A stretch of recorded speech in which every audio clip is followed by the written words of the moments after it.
Y'all already know what day it is. There's glitter on the floor after the party. Hi. My hair is wet, so we're kind of giving rat right now, but it's fine. So I had every plan yesterday to do a New Year's Eve, little 24-hour, all day, whatever you want to call it, readathon, film a cute little vlog about it, all that stuff. But then Betty White died. I love Betty White so much. I was severely depressed. I'm still severely depressed and mourning. I mean, if y'all watch Vlogmas, you saw I literally got a Golden Girls t-shirt for Christmas. So it was a very upsetting day in my household, and I just, reading, no. It was not, no. It was gonna be all cute because I had my little spread going, but I ended up just watching a couple episodes of the new Queer Eye season, playing Animal Crossing, doing a minor little countdown with my family. 2, 1. Woo! Okay, that was enough. To Betty White. To Betty. Happy New Year. Happy New Year. I don't know what about happy. Oh my god, there's fireworks going on. Oh my god, I love Animal Crossing so much. A new year starts without Betty White. And that was it. And I said, you know what? No, we're still gonna put some plans in place. We're not gonna let this go completely. Scrap it all. We're gonna do it New Year's Day. So instead of end the year with a few more books on the Goodreads goal, it'll be start the year with a few more books on the Goodreads goal. And I did actually end up starting, you know, last night, not right at midnight, I'd probably be around like 12:30 or so. I had Whitney pick out my first read for me. All right, are you ready, bitch? I was just gonna have you, oh wait, I have to turn you around. Okay, which graphic novel should I read out of the 3 that I have that are all from you?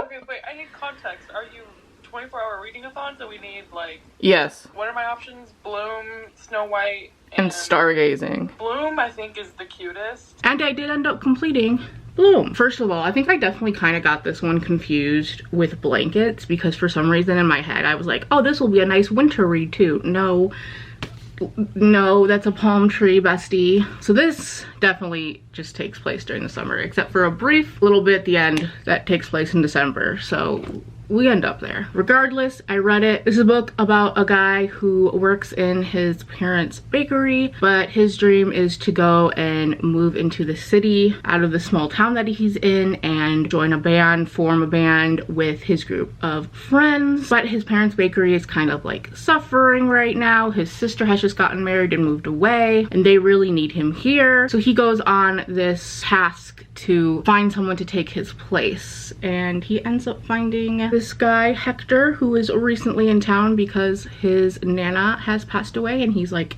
taking care of her house. And it just becomes this cute little story about the two of them and learning what you want, just general figuring life out stuff. I did enjoy this for the most part, but I do think it was overall just kind of like okay. I don't think the story is one that will particularly sit with me for very long. I do love the artwork. I think it's beautiful, but story-wise, character-wise, nothing insanely special really. So I don't know, I would give it like a 4 or maybe like a 3.5. I don't regret reading it. It was a nice in the moment. The thing I will remember most is like the artwork, because I do love that kind of like toned style where if a thing isn't in full color, it kind of picks, you know, like with this we have the blue tones, and it was very pretty to look at. I enjoyed that. So it's like 3:30 right now. I both woke up late and then just kind of fiddled around afterwards, but that's fine. I'm not like too stressed about reading a bunch of stuff. This is just gonna be a nice little cute day vlog. I mean, hopefully it's cute. Anyway, we'll see. So I am going to get into another graphic novel. I'm going to go right into Stargazing by Jen Wang. Don't know what this is about, so I'll let you know after I finish. But I have read other graphic novels by Jen Wang and loved them, so I have high hopes, or at least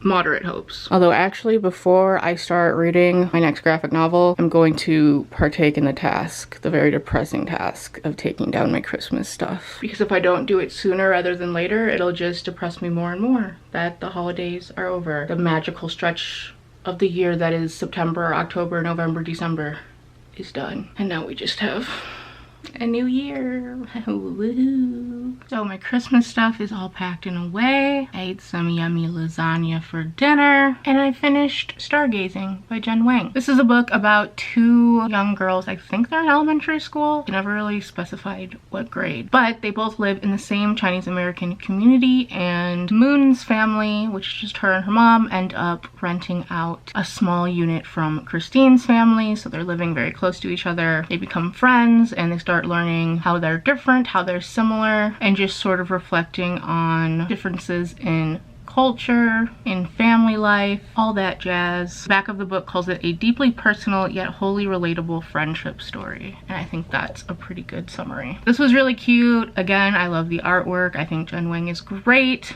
both at writing and telling a story. This was just sweet. Like, there's not really any other word for it, and very interesting from a cultural standpoint. So I think I'm gonna give this 4 stars, and I would recommend it if it sounds like something you'd be interested in. I also think this is great for like any age group, which is pretty cool, especially being about such young characters. So I have 2 more short books that I want to get through during my little readathon here that I'm doing. This Snow White graphic novel was briefly mentioned in my clip from last night where Whitney was picking out what graphic novel I read last night. And I do plan on reading that, but I think first I'm going to take a little graphic novel break, and I'm going to read I Would Leave Me If I Could, which is Halsey's poetry book. Came out like, I want to say a year or 2 ago now, and it's just been sitting on my shelf. I don't know why. I love Halsey. I think their music is great, and I love them as a person as well. So yeah, I'm finally gonna read this. I paid a good amount of money for it because I got the Target edition. It's very pretty. So I will update you after I finish that. I'm not the best with poetry. My brain is like beep boop bop. So we'll see how this is and kind of what her style will be, because I obviously only know Halsey from their music.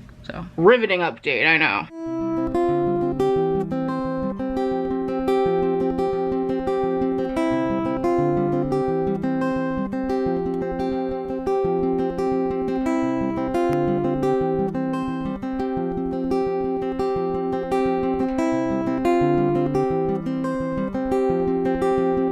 So it's a little after 11 now. In between reading I Would Leave Me If I Could, I did also take a nap, and I FaceTimed one of my friends because I forgot that we had a plan to do that today. Also, Whitney's here now, so that's why it took me till now to finish this. But I overall enjoyed it. There were some lines in here that I really liked. There are some that I don't think I entirely understood, but that's bound to happen for me with poetry. Definitely trigger warning for like rape, sexual abuse, that sort of talk in this, drugs. There were some that I didn't love as much, that just felt a little less, I don't know, lyrical, poignant as the others. But I think if you read this and you like Halsey, you'll definitely see that it's Halsey. Like, reading it, I was very much like, yes, this is Halsey. And there are definitely a lot of connections to different songs of hers. One of the poems is even on manic for the most part. There's a little more to it in the actual poem, but it's one of the interludes on that album. So that was really cool, and I enjoyed that. So I think if you like Halsey, if you like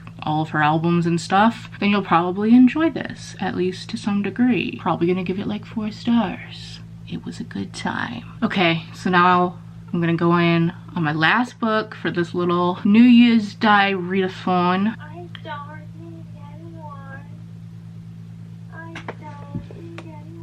Can you shut the fuck up? Which is this Snow White graphic novel. I really don't know anything about this except Whitney asked me if I wanted it one time, and I was like, was it good? And she was like, yeah, it was fine, like for a little quick read. So yeah, I have until 12:30 if I want to do it in 24 hours, but I also really don't care. So let's go. The next day. Hello again, friends. I didn't end up filming another clip last night, but I did finish Snow White. This is a really interesting retelling. It's set in the late 1920s, and in this, our evil queen is Snow White's stepmother. And she's this very cold, ruthless woman who's desperate for wealth and attention. I think she's like a star on like Broadway or something like that. But it was just a really interesting setting for this story. The art isn't one of my favorites, and the way it relied quite heavily on it made it a little bit confusing at times, but it was overall quite interesting. Not what I expected, and I especially loved what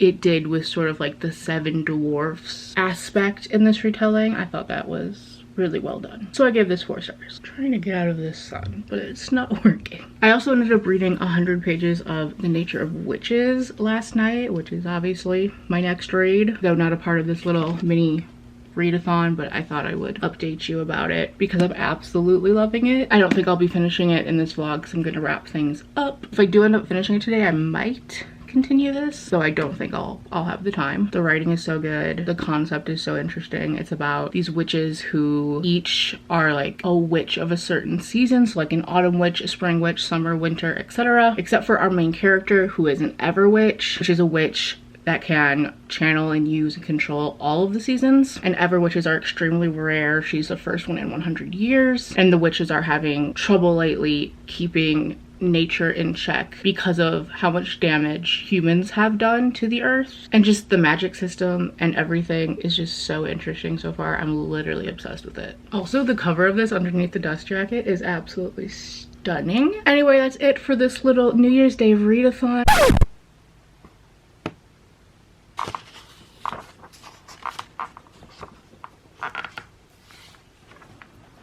Besties, I finished it. Actual update and review in the morning though, because it's 4 a.m. I guess it is the morning, but you know what I mean. So, it is the daylight hours. Work is slow as hell right now. So I'm gonna tell you about The Nature of Witches and finally close off this vlog. So, 5 stars. Here's the thing, I could actually find reasons to give this 4 stars rather than 5 because I do feel like the pacing was a little off, particularly in the middle and in the very end. And the overall solution, I feel, happened a little conveniently without the greatest explanation. However, I'm still giving it 5 stars just because of the way it made me feel. It isn't a long book at all, but I have so many little tabs in here. I loved the writing. I loved the characters. Clara, I don't know. She's a great main character. I just want to give her a big hug. Our love interest is the sweetest, softest, soft boy ever. He just grows his plants and is so